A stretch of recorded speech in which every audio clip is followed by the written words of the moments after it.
ಬಾಹ್ಯದ ಸಿರಿವಂತಿಕೆ ಸಮಯದೊಂದಿಗೆ ಕರಗಬಹುದು, ಆದರೆ ಆಂತರಿಕ ಸದ್ಗುಣಗಳು ಮತ್ತು ಸಿದ್ಧಾಂತಗಳು ಎಂದಿಗೂ ಕೂಡ ಅಳಿಯುವುದೇ ಇಲ್ಲ.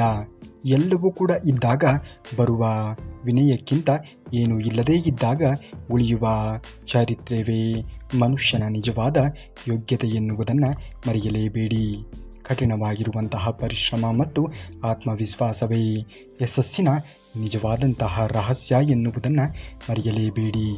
ಯಾರು ನಕ್ಕರೆ ನಮಗೇನು, ನಮ್ಮ ಜೊತೆಗೆ ಆ ಭಗವಂತ ಶ್ರೀಕೃಷ್ಣ ಪರಮಾತ್ಮನು ಇದ್ದಾನೆ. ಸರಿಯಾದ ಸಮಯ ಬಂದಾಗ ದೇವರು ಎಲ್ಲವನ್ನೂ ಕೂಡ ನೀಡುತ್ತಾನೆ ಎನ್ನುವುದನ್ನು ಮರೆಯಲೇಬೇಡಿ. ಶ್ರೀಕೃಷ್ಣ ಪರಮಾತ್ಮನು ಒಂದು ನೋಟವೇ ಸಾಕು, 1000 ನೋವು ಮರೆಯಾಗುತ್ತದೆ ಎನ್ನುವುದನ್ನು ಮರೆಯಲೇಬೇಡಿ.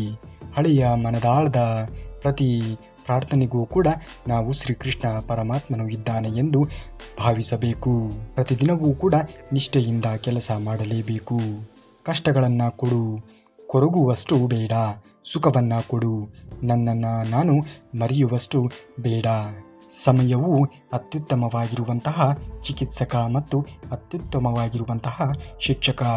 ಇದು ಎಲ್ಲದಕ್ಕೂ ಕೂಡ ಉತ್ತರವನ್ನು ನೀಡೇ ನೀಡುತ್ತದೆ. ಸಮಯಕ್ಕೆ ಗೊತ್ತಿದೆ ಯಾವುದು ನಿನಗೆ ಕೊಡಬೇಕು, ಯಾವುದು ನಿನಗೆ ಕೊಡಬಾರದು ಎನ್ನುವುದು. ಅಪ್ಪ ಅಮ್ಮ ಕಣ್ಣಿಗೆ ಕಾಣುವ ದೇವರು. ಯಾರು ಅವರ ಸೇವೆಯನ್ನು ಮಾಡುತ್ತಾರೆಯೋ ಅವರು ಖಂಡಿತವಾಗಿಯೂ ಕೂಡ ಜೀವನದಲ್ಲಿ ಮುಂದೆ ಬಂದೇ ಬರುತ್ತಾರೆ. ಇದು ಅಹಂಕಾರದ ವಿಷಯವಲ್ಲ, ಇದು ಒಂದು ರೀತಿಯ ನಿರ್ಲಕ್ಷ್ಯ ಅಥವಾ ಅಗತ್ಯವಿಲ್ಲದಂತೆ ಯಾರಾದರೂ ನಡೆದುಕೊಳ್ಳುತ್ತಾ ಇದ್ದಾರೆ ಅಂದರೆ, ಎಷ್ಟೇ ಹತ್ತಿರದವರು ಆಗಿದ್ದರೂ ಕೂಡ ಸರಿ, ದೂರ ಇಟ್ಟು ಬಿಡುವುದು ಒಳ್ಳೆಯದು.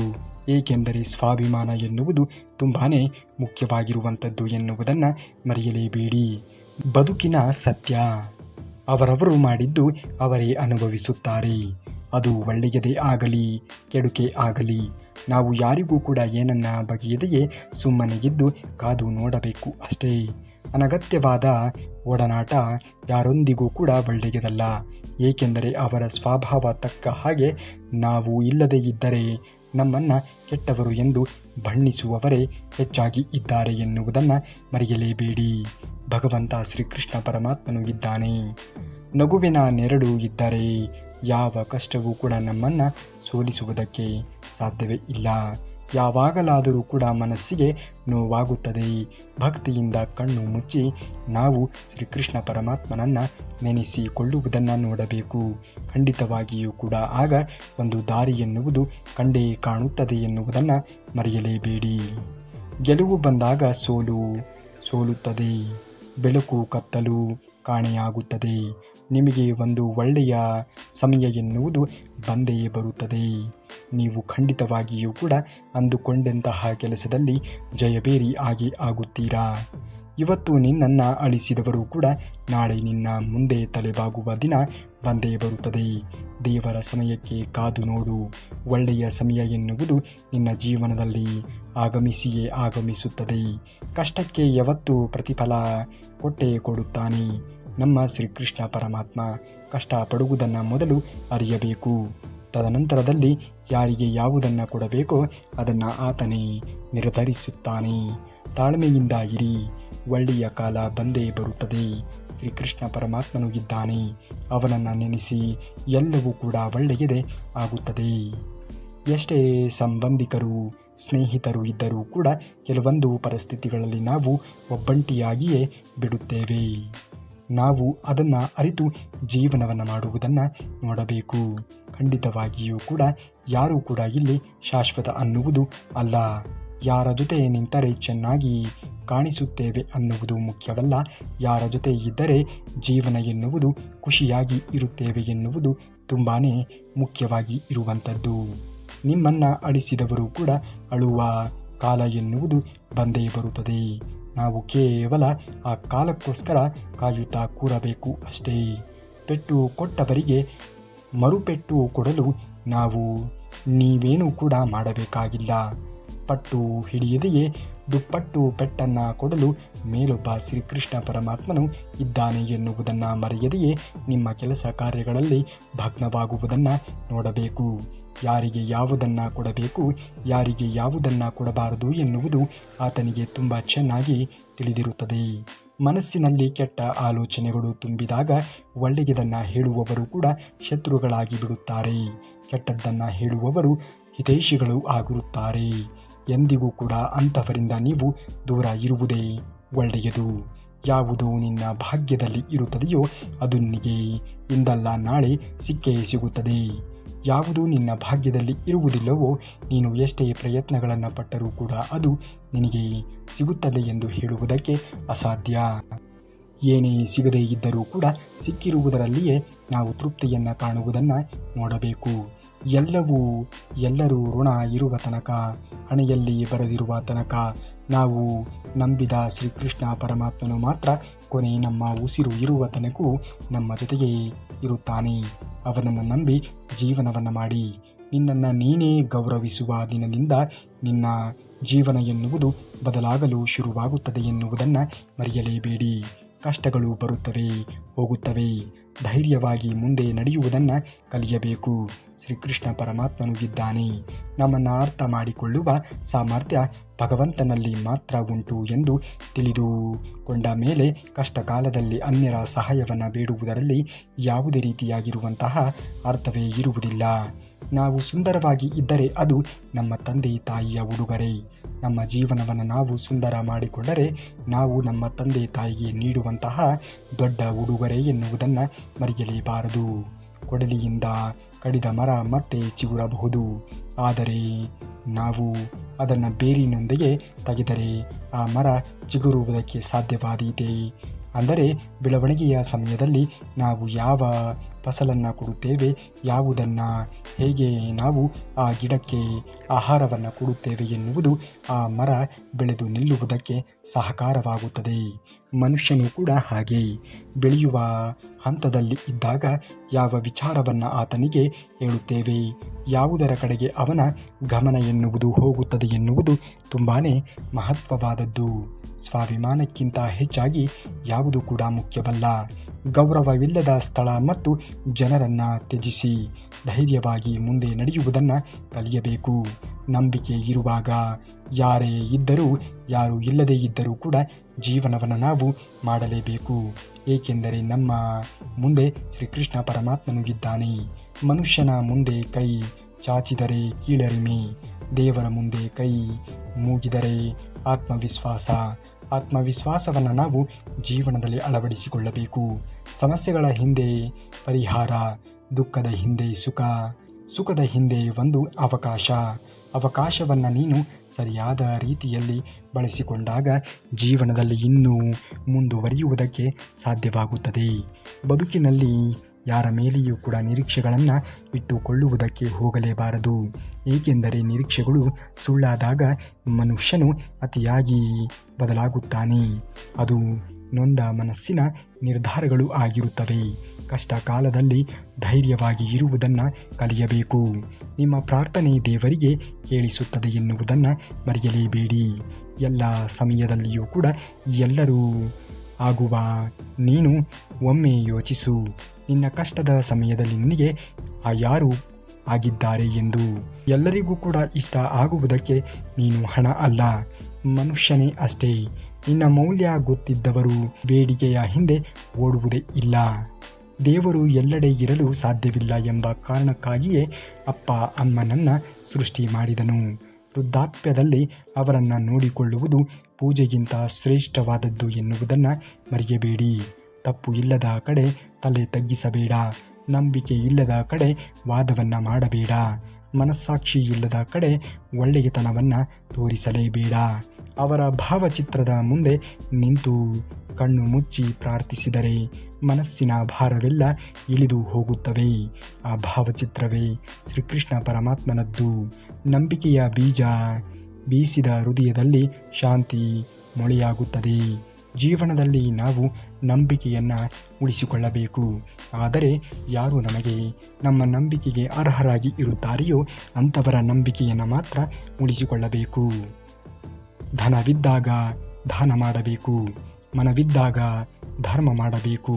ನಿನ್ನ ಕಣ್ಣೀರಿನಲ್ಲಿ ಪದಗಳಿಲ್ಲದ ಪ್ರಾರ್ಥನೆ ಇದೆ. ದೇವರು ಅದನ್ನು ಕೇಳದೆಯೇ ಬಿಡುವುದಿಲ್ಲ.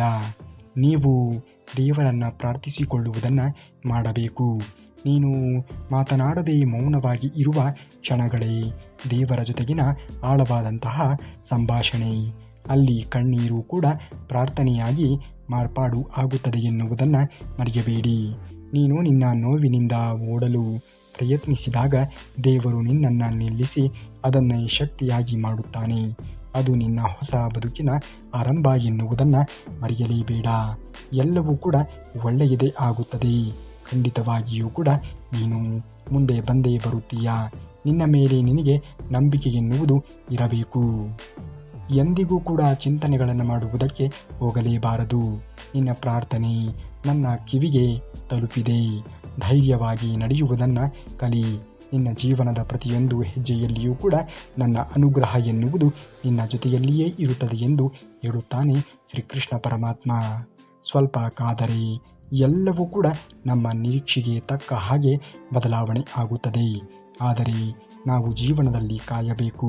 ಕಾಯುವ ತವಕ ನಮ್ಮಲ್ಲಿ ಇದ್ದಾಗ ಬೆಳವಣಿಗೆಯನ್ನು ಹೊಂದುವುದಕ್ಕೆ ಸಾಧ್ಯವಾಗುತ್ತದೆ. ಬಿದ್ದಾಗ ನೆಲ ಕಾಣಿಸಬಹುದು, ಆದರೆ ದೇವರು ಕೈ ಹಿಡಿದು ಎತ್ತುತ್ತಾನೆ ಎನ್ನುವುದನ್ನು ಮರೆಯಲೇಬೇಡ.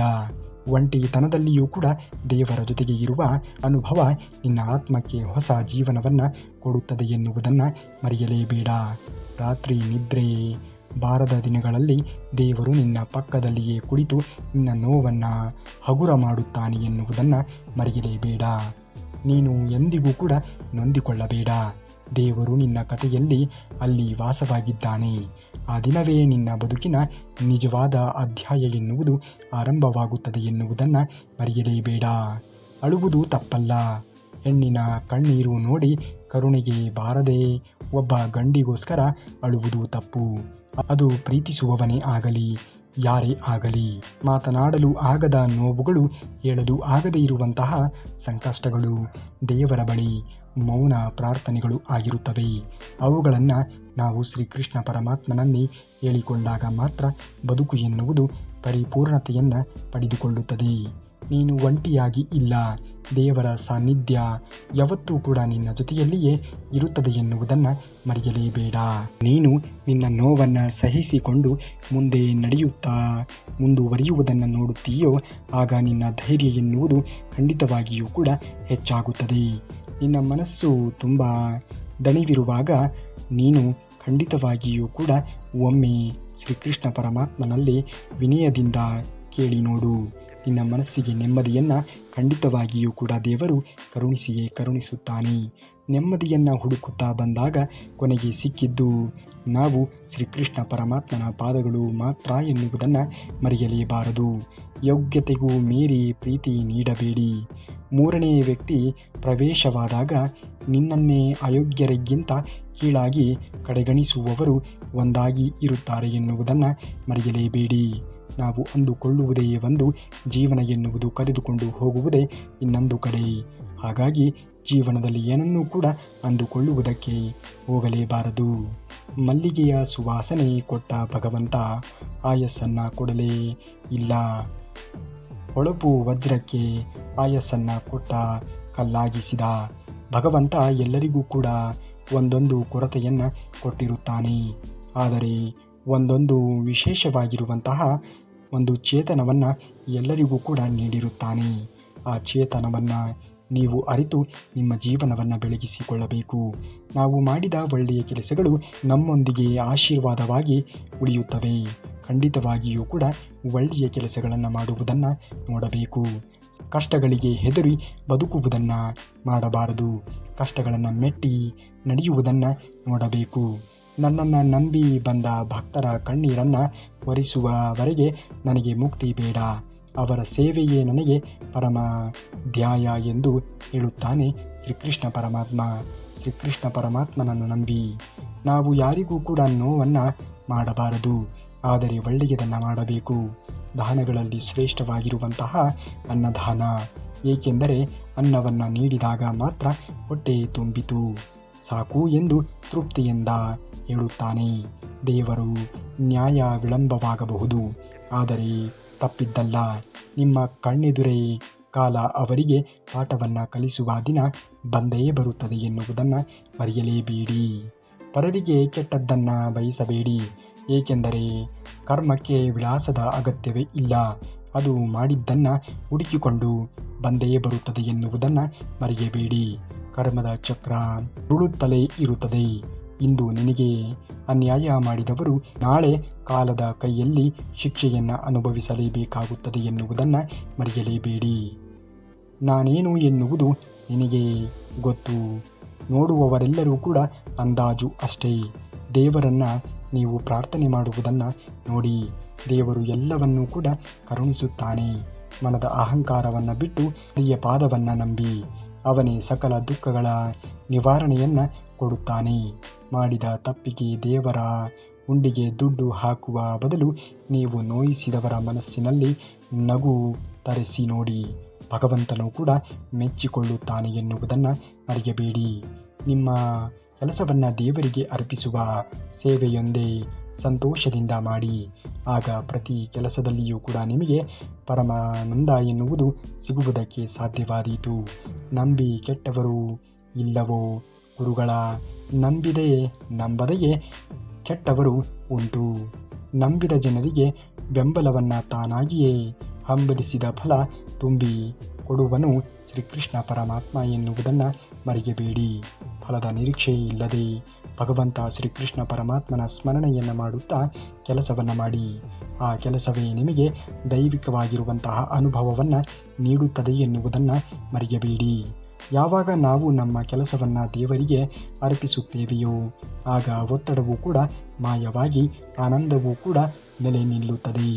ಕಾಯಕವೇ ಕೈಲಾಸ, ಮಾಡುವ ಕೆಲಸವೇ ದೇವರು ಎಂದು ಭಾವಿಸಿ ಮಾಡಿದರೆ ಅಲ್ಲಿಯೇ ನಾವು ಸುಖವನ್ನು ಕಾಣುತ್ತೇವೆ ಎನ್ನುವುದನ್ನು ಮರೆಯಲೇಬೇಡಿ. ದುಃಖ ಬಂದಾಗ ಧೃತಿಗೆಡಬೇಡ, ಸುಖ ಬಂದಾಗ ಉಬ್ಬಿ ಹೋಗಬೇಡ.